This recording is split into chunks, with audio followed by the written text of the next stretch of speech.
Alright, forget everything that you know about Kazakhstan, which, to be honest, probably isn't much. Aside from the criminally unfair portrayal of Kazakhstan in the movie Borat, most people know nothing about this vast Central Asian country.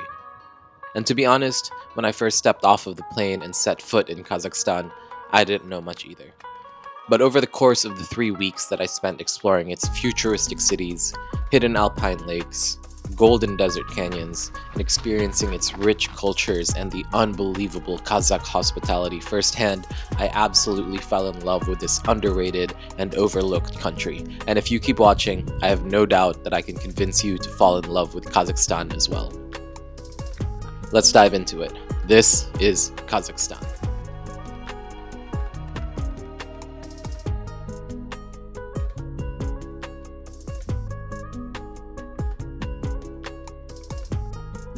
Kicking things off in Almaty, the largest city of Kazakhstan and one of my new favorite cities in the world.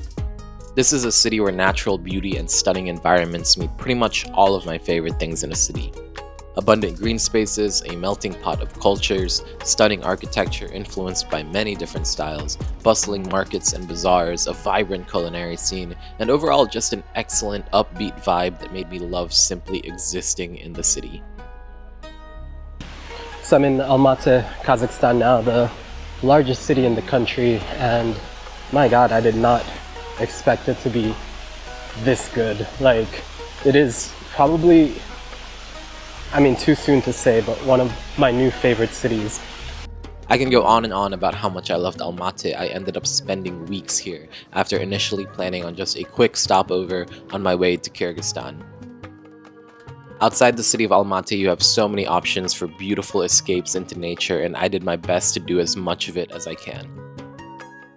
Some of the highlights included a 3-day excursion to visit breathtaking mountain lakes like Kolsai and the otherworldly Kaindy lake. This lake was formed recently, geologically speaking, because of a landslide or an earthquake that submerged part of the forest. The birch trees jutting out of the deep turquoise waters makes for surreal scenes.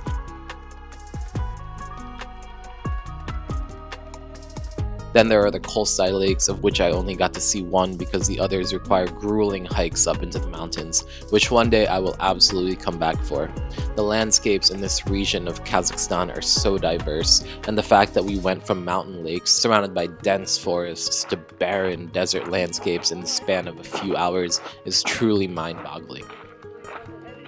Literally an hour ago, we were in the forested mountains surrounded by lush, beautiful emerald lakes and pine trees everywhere, and now we are in the dry Kazakh steppe with beautiful mountains, very desert landscapes, and this little river running through the canyon. Just really goes to show you how diverse the natural beauty of Kazakhstan is.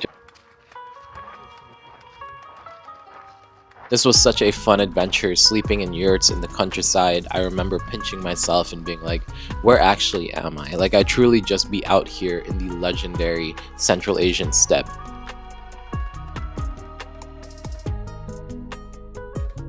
Yeah, we are just out here in these Kazakh villages, and it feels so wild and so rugged and untamed. Feels like life is harsh here, you know? Especially in the winters. Right now it's totally fine. Very different to any other town I've been to before. People here are amazing though, very friendly.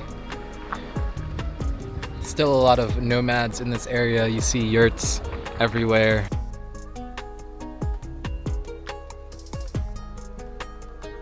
And I'm just getting started because there's so much to do around Almaty. I also hopped on day trips to some waterfalls and more lakes like Essek Lake, which is beyond beautiful. I mean, look at this place, endless beauty as far as the eye can see.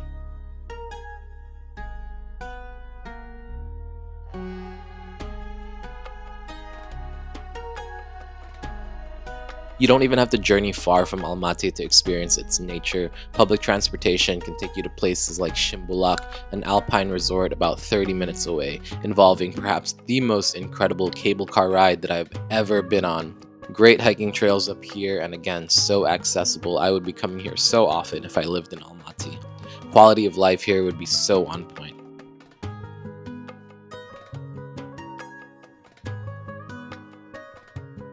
Another trail, Kokshalo, taking you to an endless meadow surrounded by mountains. My only regret is that I didn't bring a tent, because how cool would it have been to camp at some of these places.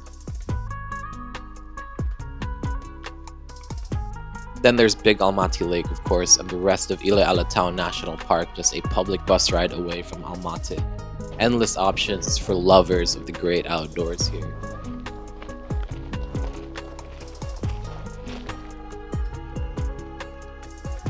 Life in Almaty was simply unbeatable. The cosmopolitan population made for a wide variety of dining options, from local Kazakh and Central Asian specialties like plov and beshbarmak to every cuisine you could think of, really. Chinese, Mexican, Italian, French, Russian, and so on. I am absolutely someone who cannot go without Chinese food for longer than a few days, so I truly appreciated the diversity in food options here. The cafe culture, impeccable. So many stunning places to sip on a coffee outdoors, work on my laptop, and people watch or take in the summer vibes of the city. And overall, it's such a cool city with a really bustling creative scene and a rebellious energy to it. Nothing but incredible things to say about Almaty.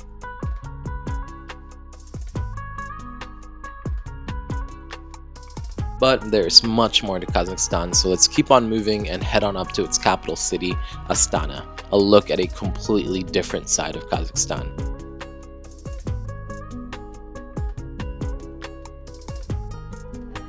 So if you've seen Borat, you probably assume that Kazakhstan is a poor, poverty-stricken country where people still live in huts, have no electricity, and are uneducated savages. That portrayal could not be further from the truth, and Astana is the perfect example of how modern, developed, and even futuristic Kazakhstan is. First and foremost, just take a look at the architecture. It is one of the shiniest, sleekest cities that I've ever been to.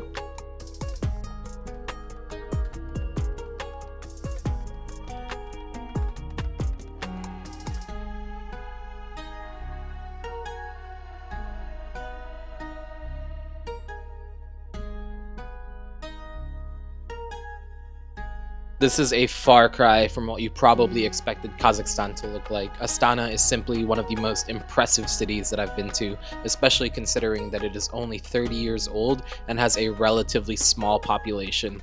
Astana will only continue to grow and develop and inevitably become a powerhouse of the region.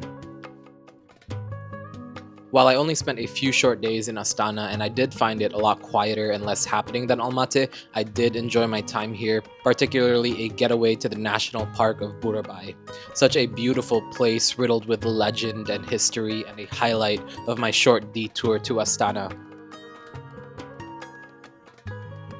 My only regret is not visiting more of Kazakhstan's incredibly diverse regions and destinations, like the historic cities of Shymkent and Turkestan, the lakeside cities of Balkhash, the otherworldly landscapes of Mangistau, the deserts of Altan Amel, and so much more.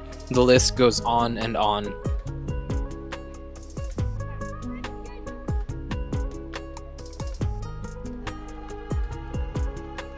Keep in mind that Kazakhstan is an enormous country, the 9th largest country in the world to be exact. It would be misleading to suggest that the entire country is defined by its 2 largest cities alone.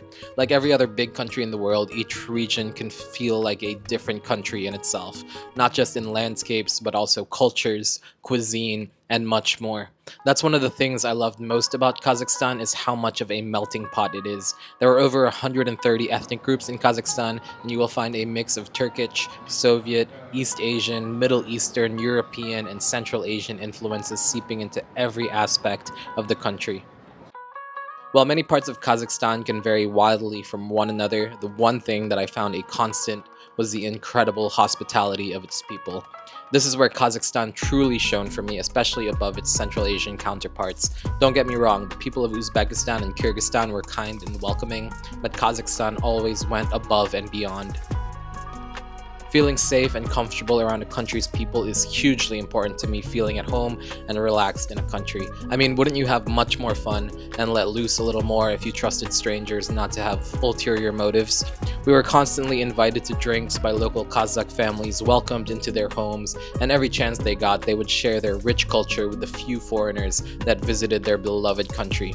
The genuine kindness and hospitality blew me away. Because of y'all, my time in Kazakhstan will stick with me forever. Also, the Kazakh people love Kazakhstan so much, their pride for their country is beyond contagious, and honestly, it was hard not to share their patriotism by the end of my time in Kazakhstan.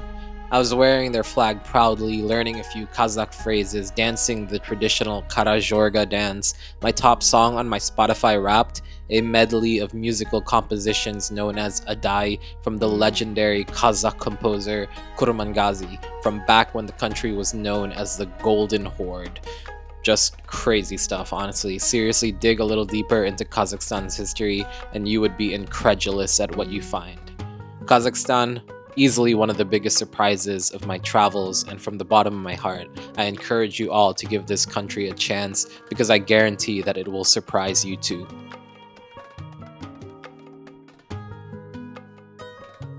Thank you, Kazakhstan, Rahmet, and all of the amazing people I met for an unforgettable time. I cannot wait to be back someday and delve deeper into this hidden gem of a country that is overflowing with natural beauty, culture, heritage, and genuine hospitality. Until we meet again, Kazakhstan.